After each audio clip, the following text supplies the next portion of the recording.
C'est au cœur de ce paysage que se trouve le site expérimental de culture de riz de Kougouleu. Nous sommes à une 60aine de kilomètres de Libreville. Le site s'étend sur une superficie de 10 hectares dont 4 seulement ont déjà fait l'objet d'expérimentation d'une centaine de variétés de riz. À la tête de ce projet, le docteur Lionel Deya Mukumbi, spécialiste en sélection et amélioration variétale de l'Institut de recherche agronomique et forestière du Gabon. Nous connaissons l'importance donc de ce programme pour pouvoir développer la semence de qualité qui accompagnerait les programmes agricoles qui sont lancés généralement au niveau du Gabon. Bien qu'à Chibonga, dans le sud du pays, la production risicole soit déjà avancée en termes de production, à Kougouleu, on n'en est pas encore là. Il faudra encore prendre son mal en patience. Il s'agit plutôt ici de faire d'une part de la recherche et d'autre part d'amener dans les habitudes champêtres du paysan gabonais la culture du riz, ce qui pourrait d'ailleurs booster la production locale. Avant, il y a eu beaucoup d'initiatives, mais c'était beaucoup plus dans la production. Là, on voudrait amener donc le paysan gabonais à introduire dans son système de culture le riz. Et puis là, on ne va pas parler en termes de riz, on va parler en termes de variété. Pour ce natif de Kougouleu, le projet est prometteur.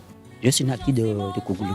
C'est pourquoi quand on voit un projet venir, c'est quelque chose qui nous motive, ça nous active. Parce que pourquoi on sous-entend que ce projet va amener un peu de l'emploi envers nos jeunes aussi qui sont au niveau du village. Mais avant, pour ces chercheurs et étudiants de l'Institut de recherche agronomique et forestière du Gabon, il faudra être capable de cerner tous les potentiels freins à cette culture en commençant par son développement. En riziculture, il y a un véritable fléau dont je mentionnais, c'était les mauvaises herbes. Donc notre travail ici est de vérifier dans tout le matériel génétique des plantes que nous avons, celles qui sont capables de dominer la présence des mauvaises herbes et de continuer à produire normalement avec leur présence.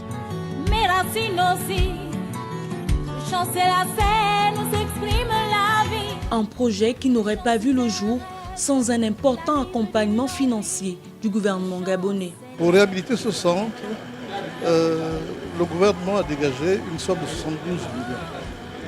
Maintenant, il faut aller au-delà parce que naturellement, il faut passer dans la phase la plus optimale de la recherche pour parvenir effectivement à éprouver les semences souches pour que celles-ci soient mises à disposition des producteurs. Le Gabon importe 90 000 tonnes de riz par an pour une production de moins de 5%. Et pour inverser cette tendance, les pouvoirs publics misent sur la démocratisation de la culture du riz et cela passe par le choix de la semence, donc une semence de qualité et la mise à contribution des producteurs locaux.